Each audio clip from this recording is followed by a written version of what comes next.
Bonjour à tous. Je voulais partager avec vous un sujet qui m'intéresse depuis plusieurs années. Euh, il s'agit d'installations solaires, en l'occurrence d'installations solaires thermiques à réaliser soi-même. Il y a quelques années, j'ai cherché, j'ai eu du mal à trouver des vidéos avec des systèmes aboutis ou qui me parlaient vraiment. Et donc, je vais vous faire part de mes expériences diverses sur les différents ensembles qui composent cette installation, à commencer par les panneaux, les ballons échangeurs, les possibilités de raccordement sur l'installation sanitaire ou système de régulation. Et voilà, 5 minutes, ça sera court, mais je vais essayer d'aller à l'essentiel.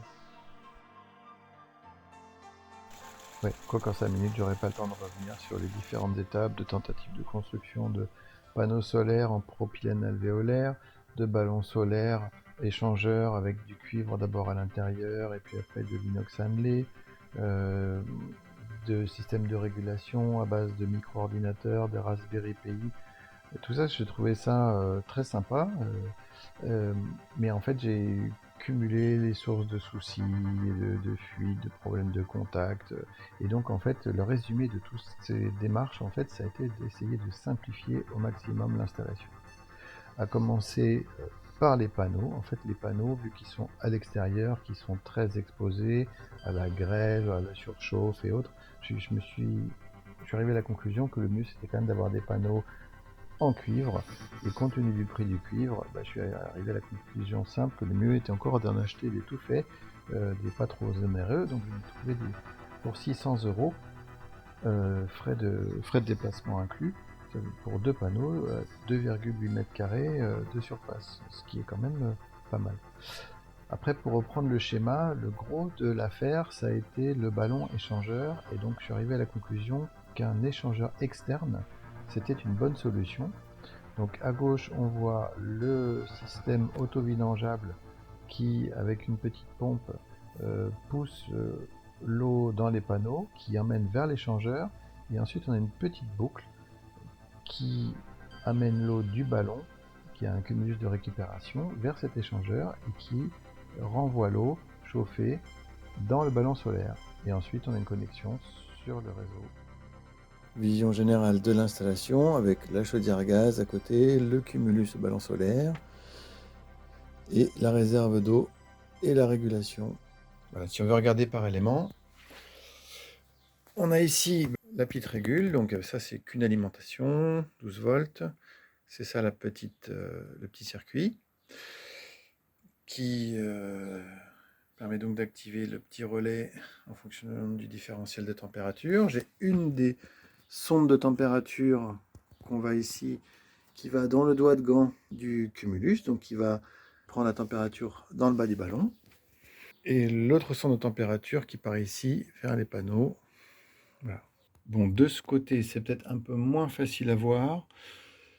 On a ici un réseau qui est connecté sur l'entrée du cumulus, ici, sur la partie basse du cumulus, avec l'arrivée d'eau classique, avec le groupe de sécurité ici. Il y a des petites vannettes qu'on voit partout. Et la seule spécificité, c'est qu'on a donc un circuit d'échange qui prend l'eau. En fait, l'eau, elle part d'ici, elle va vers l'échangeur à plaque ici.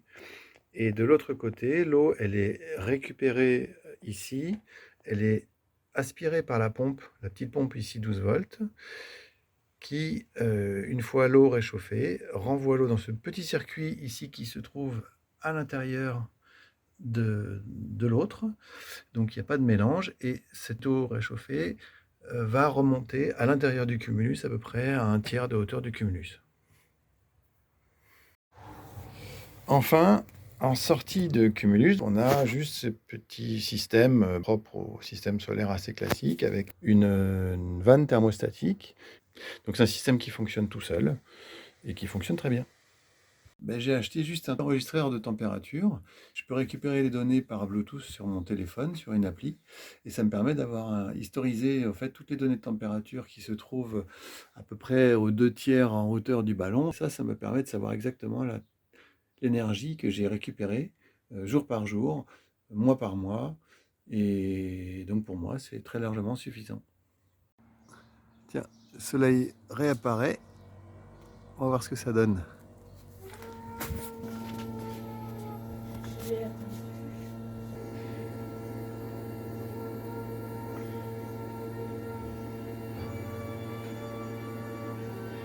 Du coup, on voit que la température des panneaux est en train de monter.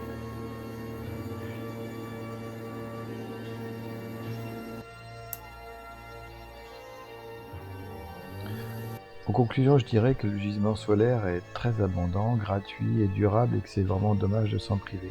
Sans compter que c'est vraiment un sentiment, je trouve, très satisfaisant. Je m'en lasse pas de prendre des douches solaires.